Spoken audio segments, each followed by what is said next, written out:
Assalamualaikum warahmatullahi wabarakatuh. Salam sejahtera dan selamat siang untuk kita semuanya. Semoga kita selalu sehat, semangat, dan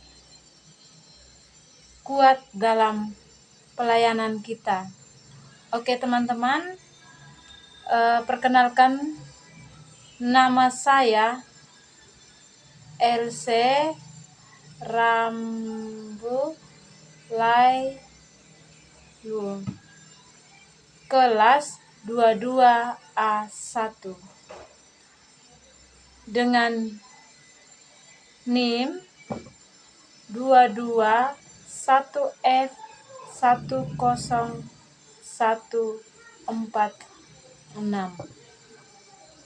Prodi PLB. Oke teman-teman, pada saat ini saya akan meresum kembali tugas mata kuliah yang telah disampaikan oleh dosen pengampu Bunda Sugihartatik MPD. Oke teman-teman, saya akan mengambil tema mengenai penanganan terpadu anak tunadaksa dan pelaksanaan rehabilitas. Di sini saya akan, menurut pengertian saya, setelah saya menonton video yang Bunda Tati sudah menyampaikan tadi, saya ada beberapa yang saya pahami dan yang saya mengerti. Makanya saya mengambil tema mengenai penanganan dan pelaksanaan rehabilitasi anak tunadaksa. Yang pertama saya akan membahas ada dua bagian, yaitu yang pertama ada bina diri dan yang kedua ada bina gerak. Oke teman-teman, yang pertama kita akan bersama-sama membahas mengenai bina diri. Bina diri dapat kita ketahui bahwa salah satu kegiatan atau latihan yang bertujuan untuk diri sendiri, untuk melatih diri sendiri, terutama untuk anak yang berkebutuhan khusus. Tujuan dari bina diri ini adalah melatih sejauh mana kemampuan anak-anak berkebutuhan khusus. Jadi kita mengadakan materi bina diri ini dengan tujuannya yaitu melatih kemampuan anak berkebutuhan khusus. Adapun program-program itu dapat dilakukan oleh adapun program bina diri yaitu serangkaian kegiatan untuk melatih anak sesuai dengan kemampuan yang dilakukan, sehingga kita sebagai calon guru yang profesional kita akan membuat, setelah kita asesmen anak itu sejauh mana dia membina dirinya, kita membuatkan program kegiatan secara terencana dan terstruktur sehingga dapat membantu kemampuan dirinya. Ada beberapa yang akan kita bahas dalam kebutuhan bina diri, yaitu yang pertama kebutuhan merawat diri, baik untuk anak ABK maupun anak normal pada umumnya. Kebutuhan merawat diri dapat kita ketahui bahwa menurut pengertian saya yang telah disampaikan oleh Bunda tadi, bagaimana anak harus melindungi diri dari sakit, dari interaksi sosial di lingkungan keluarga, masyarakat maupun lainnya, dan juga terlebih pada kalangan kebutuhan melindungi diri dari kekerasan seksualitas. Itu sangat penting Kenapa saya bilang kebutuhan merawat diri ini sangat penting? Karena kebanyakan anak-anak ABK atau anak-anak yang berkebutuhan khusus tidak mengerti bagaimana cara merawat dirinya. Sehingga sebagai orang tua, guru, atau pendamping yang akan mendampingi anak-anak kita ini, kita akan terlebih dahulu harus melatih bagaimana cara merawat diri. Bukan hanya untuk anak yang umum saja, anak-anak berkebutuhan khusus saja, tetapi juga untuk anak-anak pada umumnya, baik laki-laki maupun perempuan. Merawat diri atau melindungi diri itu sangat penting untuk kebutuhan dirinya sendiri. Kita juga sebagai guru atau sebagai pendamping orang tua, kita juga perlu memperhatikan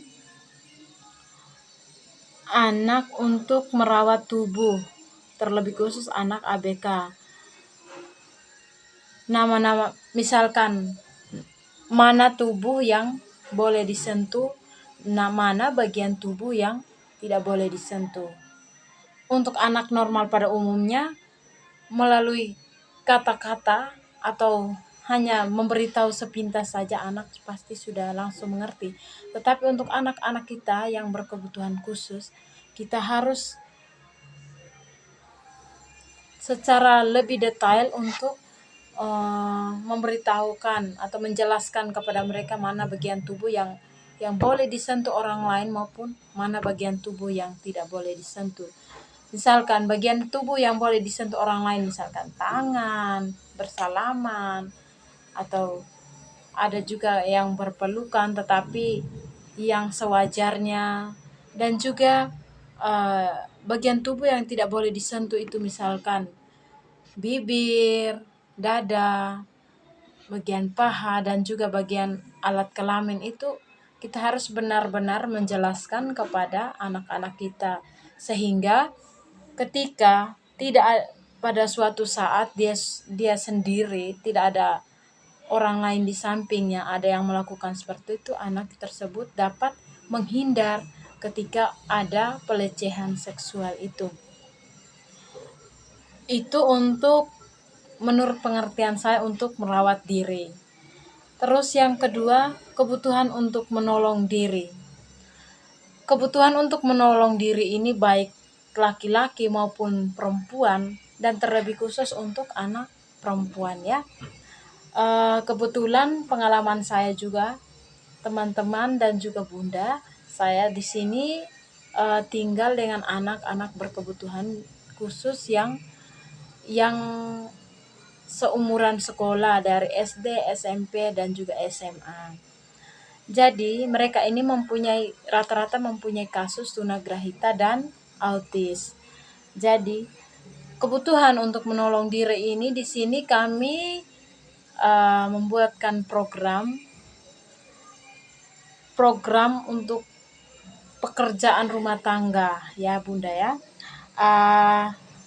Pekerjaan rumah tangga itu kami lebih mengarahnya ke sana, karena kebutuhan menolong diri ini penting juga untuk dilakukan oleh anak-anak ABK. Karena kalau anak ABK tidak dilatihkan untuk menolong diri, nanti dia tidak akan mengerti apa sih yang akan dilakukan, atau saya mau kerja apa kok saya nggak ngerti. Jadi jadinya kaku, yang harusnya bisa dilatih akhirnya anak jadi pasif. Oke, di sini kami kebutuhan menolong diri ini kami melatihkan anak-anak itu sejak anak-anak itu dari umur kecil, misalkan melakukan pekerjaan rumah tangga yang ringan, misalnya melap meja setelah makan, membersihkan mejanya, kursinya, menyusun kembali setelah makan, atau membawa piring ke tempat cuci piring. Kalau anak-anak yang sudah dewasa itu mereka membantu memasangkan spray, membantu menyuci pakaian, dan pekerjaan ringan lainnya yang bisa dikerjakan oleh anak sesuai kemampuannya. Dan yang ketiga, kebutuhan untuk komunikasi, yaitu komunikasi ekspresif. Kita harus memahami, membantu anak tersebut untuk memahami namanya, mengetahui namanya, dirinya sendiri, saya ini siapa, nama saya siapa, nama orang tua saya siapa. Nah, itu yang dimaksud dengan komunikasi ekspresif. Kalaupun anak yang pasif sekali, minimal dia mengerti namanya, atau pas ada orang yang memanggil namanya, dia menoleh atau memalingkan kepala, atau ada reaksi terhadap namanya tersebut. Dan yang berikutnya lagi ada kebutuhan komunikasi reseptif. Ini artinya memahami apa yang disampaikan oleh orang lain atau yang ada di sekitarnya. Misalkan, Adek tolong ambil, simpan mainan misalkan, atau tolong ambil mainan. Dia mengerti, oh ini disuruh simpan mainan, oh ini disuruh ambil mainan. Nah, itu maksud dari komunikasi reseptif, memahami apa yang disampaikan oleh orang lain. Yang berikutnya lagi kita akan membahas tentang kebutuhan sosial, berinteraksi dengan baik, bertanggung jawab, dan mengendalikan emosi. Ini sangat penting, baik untuk anak berkebutuhan khusus maupun anak yang normalnya. Kadang-kadang anak yang cerdas, anak yang berbakat itu karena menganggap dirinya pintar, tetapi perilaku sosial ini sangat minim sekali untuk anak normal pada umumnya. Misalkan tidak memiliki sopan santun, tidak ramah dengan orang lain, tidak menghargai orang yang lebih tua dari dirinya, itu sering terjadi pada anak normal. Makanya dengan begini, kebutuhan sosial ini sangat penting kita ajarkan kepada anak-anak maupun kepada orang-orang yang berada di sekitar kita. Terlebih khusus untuk anak yang berkebutuhan khusus. Kita harus menjelaskan bagaimana dia berinteraksi, bermain, ada reaksi apa tidak, gitu. Terus ini begitu juga untuk mengendalikan emosi.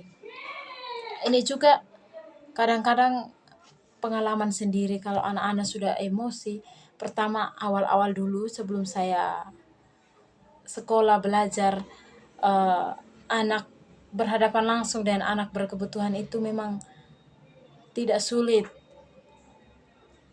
tidak mudah untuk kita, ada gampang-gampang sulitnya. Jadi untuk perilaku sosial ini sangat penting sekali, baik untuk dirinya sendiri, berhadapan dengan orang lain, orang tua, maupun di lingkungan luar sekitarnya nanti ketika anak tersebut berada dengan orang lain.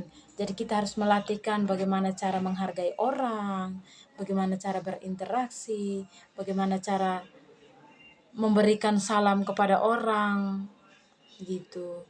Jadi itu menurut pengertian saya mengenai materi yang telah disampaikan oleh Bunda. Yang berikutnya itu mengenai, kita akan menjelaskan mengenai keterampilan hidup. Saya mengambil di sini keterampilan hidup, yaitu keterampilan pekerjaan. Setelah kita melatih semua mengenai menolong diri, melindungi diri, berinteraksi dengan baik, terus apalagi komunikasinya, kita dapat melatihkan keterampilan hidup bagi anak tersebut sesuai dengan kemampuannya. Misalkan keterampilan dalam bekerja, keterampilan dalam belanja, dan juga lain-lainnya. Keterampilan dalam bekerja. Sejak dini, misalkan tadi yang saya bilang, kita latihkan pekerjaan rumah tangga. Dia sudah bisa, dia sudah mengerti pekerjaan rumah tangga, misalkan melap kaca, membersih, menyapu, mengepel, membantu memasak, dan keterampilan dasar yang kita sudah berikan kepada anak tersebut dapat kita kembangkan lagi untuk menjadi salah satu keterampilan hidup dia. Misalkan anak tersebut bisa menyapu, mengepel, meskipun dia intelektualnya itu sangat rendah. Tetapi suatu saat nanti ketika dia sudah dewasa, dia bisa bekerja, kayak bekerja di, ya sebagai salah satunya itu adalah cleaning service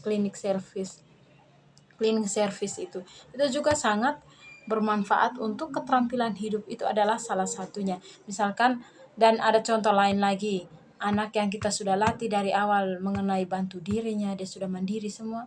Suatu saat anak tersebut juga dia akan bisa mandiri karena dia sudah tahu, oh saya kalau bangun tidur saya harus begini, kalau saya mandi saya harus begini, kalau saya makan saya harus begini. Itu juga menjadi pegangan hidup untuk anak-anak yang kita latihkan, terutama untuk anak-anak kita yang berkebutuhan khusus.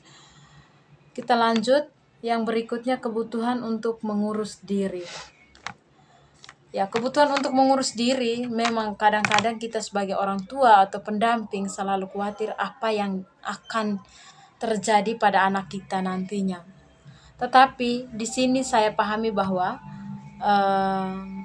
kebutuhan mengurus diri itu, berilah kesempatan untuk anak mandiri. Misalkan anak intelektualnya memang lambat atau memang kurang, tetapi untuk pekerja untuk bergerak menggunakan kaki tangannya masih bisa bergerak, meskipun dia lambat atau dia lambat menerima informasi, tapi dia masih bisa untuk memahami. Ya, berilah kesempatan anak tersebut untuk bekerja atau untuk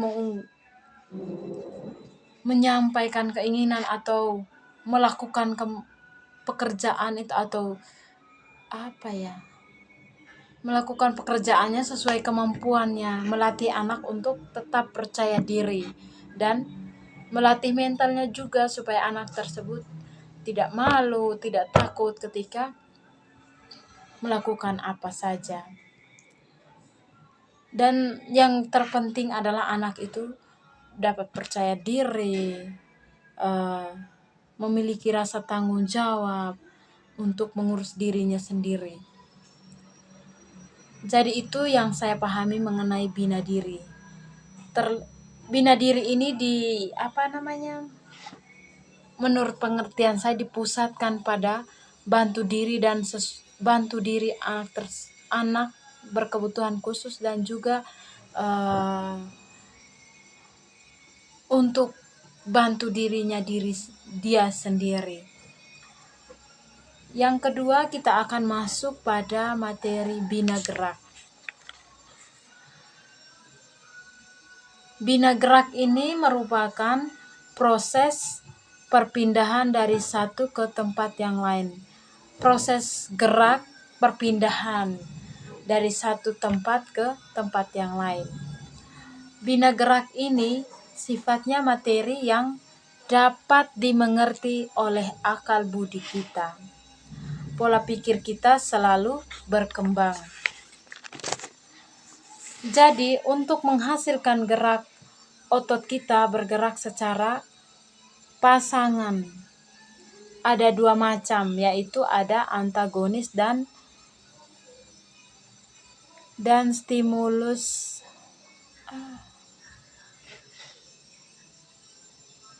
Ada dua bagian, ada gerak antagonis dan otot sinergis. Antagonis itu melakukan gerak yang berlawanan.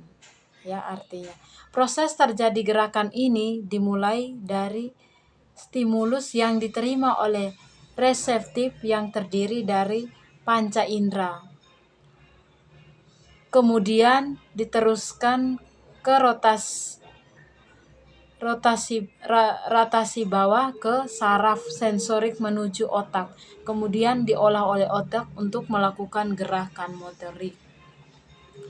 Gambaran proses terjadinya otak, stimulus ada rangsangan yang diteruskan ke otak, kemudian otak meneruskan ke reseptor panca indera, kemudian diteruskan efektor atau alat-alat gerak. Misalkan contoh sederhananya dari proses terjadinya gerak ini, misalkan dari rangsangan yang kita terima, rangsangan yang diterima diteruskan ke otak, dari otak diolah oleh otak, terus diteruskan ke panca indera, kemudian diteruskan ke alat-alat gerak. Misalkan kita ada rangsangan ingin melakukan sesuatu, kita sampaikan ke otak kita, akhirnya otak mengolahnya, meneruskan ke panca indera kita, kemudian ke alat-alat gerak. Misalkan panca indera, mata atau hidung, mulut. Kita itu mata, hidung, mulut, telinga, dan segala macam. Misal kayak saya mau rasa buah ini dari apa ya? Dari sebelum merasa buah ini kan sudah diolah oleh otak, sehingga kita digerakkan oleh alat. Maaf, ada kendala sedikit, saya bicaranya kurang tepat. Saya ulangi lagi. Dari hasil kerja otak digerakkan ke panca indera, kemudian digerakkan ke alat gerak. Misalkan mau rasa buah ini sudah diolah oleh otak, digerakkan ke panca indera, kita mencium, habis tangan mengambil untuk merasa. Itu adalah salah satu contoh yang saya pahami. Kemudian kita masuk di gerak yang kedua ini. Stimulus ada rangsangan yang diteruskan dari otak, kemudian otak meneruskan ke reseptor panca indera, kemudian diteruskan ke efektor alat-alat gerak. Itu tadi yang saya sudah jelaskan ya teman-teman. Minta maaf kalau penjelasan saya kurang tepat. Yang berikutnya ada macam-macam gerak manusia. Ada 2 macam yang kita ketahui, yaitu yang pertama ada gerak yang disadari, dan yang kedua ada gerak yang tidak disadari atau yang disebut sebagai gerakan refleks. Gerakan yang disadari kerja melalui otak. Kalau yang tidak disadari kerjanya tidak melalui otak. Oke.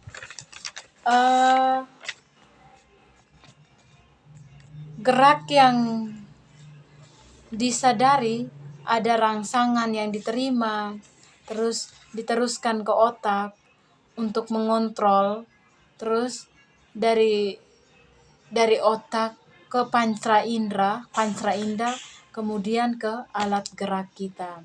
Seperti yang saya sudah jelaskan tadi.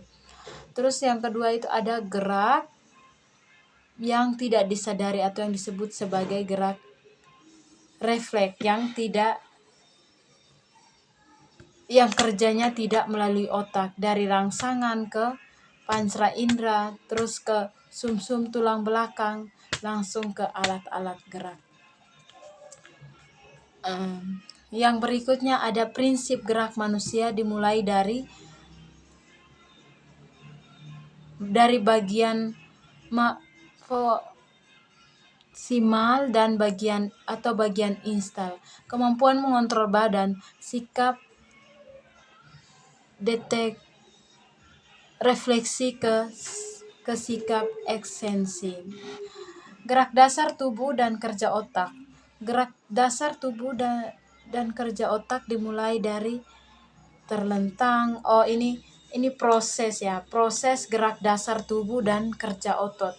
Itu dimulai dari terlentang, dari bayi, terlentang, miring, terkurap, berguling, kemudian dia merayap, dari merayap dia ke merangkak, dari merangkak dia bisa duduk, dari duduk dia bisa berdiri, berjalan, dan yang terakhir adalah berlari. Itu adalah rangkaian atau proses terjadinya gerak pada manusia, khususnya pada bayi sampai dewasa. Gerak dasar tubuh dan cara kerja otot. Sudah tadi. Yang berikutnya gerak manipulatif. Gerak ini merupakan gerak yang membutuhkan koordinasi dengan ruang dan benda sekitarnya, misalkan melempar-lempar, menendang, atau menarik, mendorong. Pokoknya ada gerak yang berkoordinasi dan berlawanan. Kemudian ada gerak normalifukatif. Gerak ini merupakan gerak yang dilakukan tanpa menggunakan alat dan tempat. Contohnya gerakan berguling atau melompat. Langsung guling, langsung melompat gitu ya. Kita akan masuk ke jenis-jenis gerakan menurut pergerakan sendi.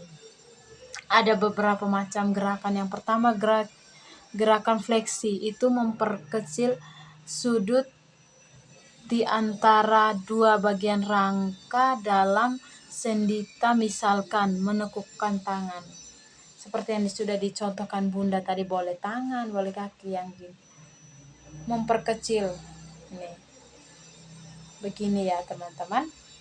Terus yang kedua ada gerakan ekstensi, memperbesar sudut. Dari yang memperbesar tadi, dari memperkecil begini, jadinya memperbesar.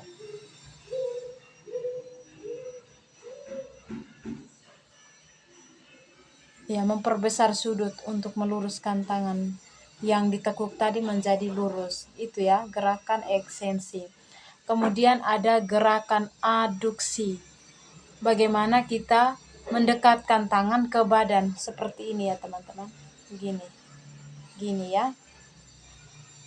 Terus ada gerakan abduksi, itu menjauhkan tangan dari badan. Gini ya. Kemudian ada gerakan rotasi. Gerakan rotasi itu memutar-mutar.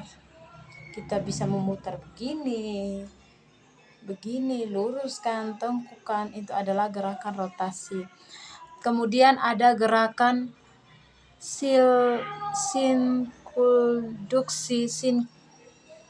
sinkumduksi, gerakan melingkari dari semua gerakan kombinasi yang dari semua gerakan yang sudah jelaskan tadi.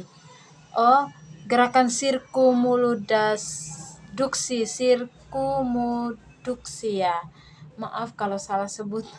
Itu tuh gabungan gerakan dari atas tadi, kayak bisa memutar, merentangkan, menekuk, meluruskan, terus bisa mendekatkan tangan ke bahu, ya seperti itulah. Pokoknya gabungan semua gerak-gerak yang sudah dijelaskan di atas tadi.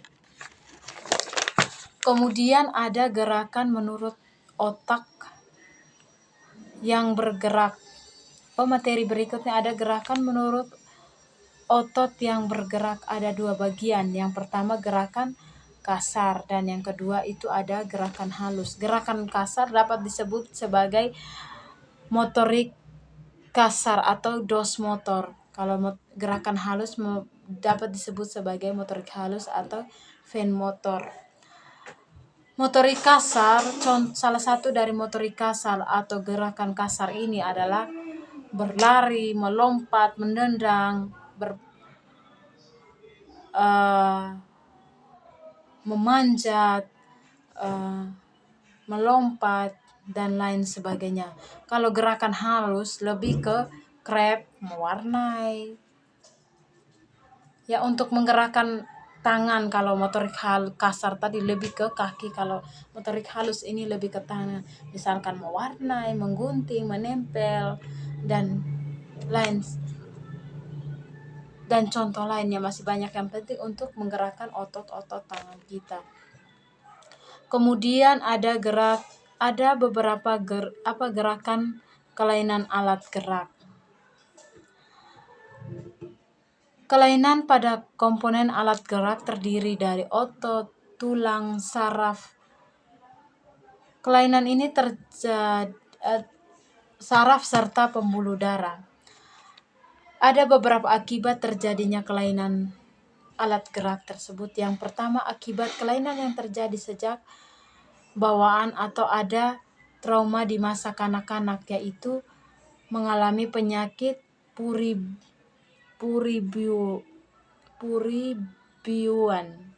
puribium ya, ada trauma dari penyakitnya.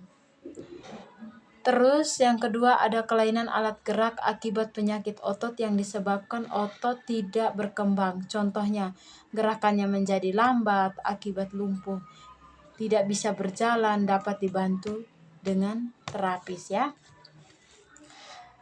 Yang berikut ada kelainan gerak navibi dan ini adalah gerak ini adalah kita ketahui kelainan gerak pada satu atau tiga ruas tulang belakang yang terbuka sehingga fungsi saraf ini terganggu ya. Itu adalah salah satu kelainan juga. Kemudian ada kelainan gerak akibat cerebral palsy. Ototnya yang awalnya itu kita ketahui ototnya lembek menjadi kaku, tegang, sehingga jalannya menggunting, bahkan ada yang tidak bisa jalan sama sekali, hanya kaku saja.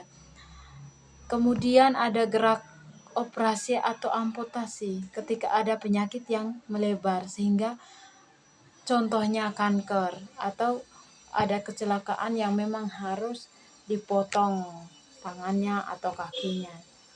Jadi yang berikutnya ada kelainan bawaan, misalkan dia sudah lahir, dia sudah tidak memiliki tangan, tetapi anggota gerak lainnya masih berfungsi dengan baik. Itu adalah beberapa kelainan gerak yang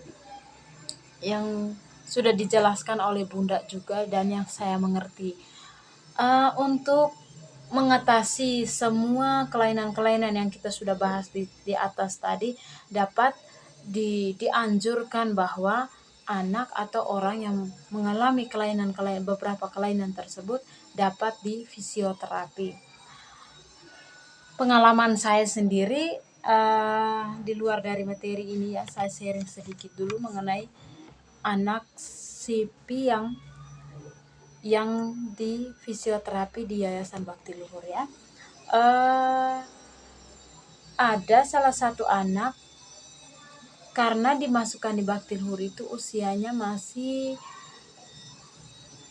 4-5 tahun gitu. Dia awalnya itu kalau melakukan segala sesuatu selalu dibantu, baik berjalannya, duduknya, berdirinya, dan dia menggunakan kursi roda ya teman-teman. Itu pengalaman saya. Setelah dikonsul ke beberapa ahli, psikiater, psikolog, dokter, spesialis, itu dianjurkan bahwa anak ini harus di fisioterapi, sehingga anak ini dianjurkan untuk fisioterapinya ke Bakti Luhur. Dan dengan berjalannya waktu, dari tadi anaknya selalu dibantu di segala sesuatu gerakan ataupun kebutuhan dirinya, dia itu selalu dibantu, dicoba untuk terapi dengan memang membutuhkan waktu yang lama ya untuk terapi anak itu sekitar berapa tahun, 1-2 tahun itu anak sudah mulai ada perkembangannya. Dari dia tidak bisa bangun, dia sudah bisa bangun sendiri. Bahkan sekarang puji Tuhan dia sudah bisa jalan. Dari awalnya itu masih di kursi roda, sekarang sudah tidak menggunakan kursi roda. Itu adalah salah satu dari penanganan fisioterapi untuk melatih kemandirian anak tersebut. Dan juga kesimpulannya dari materi yang saya sampaikan ini, untuk membantu baik itu bina diri anak maupun alat geraknya, kita harus mempunyai, dalam melayani mereka itu kita harus melayani mereka dengan tulus dari hati, butuh kesabaran yang kuat, butuh kesabaran yang ya sabarlah, butuh hati yang tulus untuk melayani mereka. Maka dengan cara seperti itu pasti ada hasilnya, dari tadinya yang dia tidak bisa menjadi bisa. Itu adalah salah satu jalan yang terbaik untuk melayani anak-anak kita yang berkebutuhan khusus. Jadi demikian teman-teman yang materi yang saya sampaikan pada siang hari ini, semoga dapat bermanfaat untuk kita semua. Dan akhir kata saya mohon maaf dalam penyampaian materi saya, banyak kata, banyak tindakan yang tidak sesuai, bahkan yang tidak bahkan yang tidak bisa dipahami oleh teman-teman. Dan juga untuk Bunda Tati, terima kasih banyak untuk materinya Bunda. Ini sangat bermanfaat bagi saya, di mana saya berhadapan langsung. Saat ini kan saya bekerja di Yayasan Bakti Luhur, bagaimana saya berhadapan langsung dengan anak berkebutuhan khusus. Semoga materi ini dapat menjadi pegangan bagi saya, sehingga saya dalam melayani mereka, dalam melakukan segala hal bersama mereka, saya dapat melakukan dengan baik dan sesuai dengan harapan kita semua. Oke, saya akhiri demikian hasil resum materi yang disampaikan oleh Bunda Tati yang saya mengerti. Dan mohon maaf sekali lagi, saya dalam penyampaian saya banyak kata yang kurang jelas dan yang tidak sesuai. Terima kasih. Saya akhiri.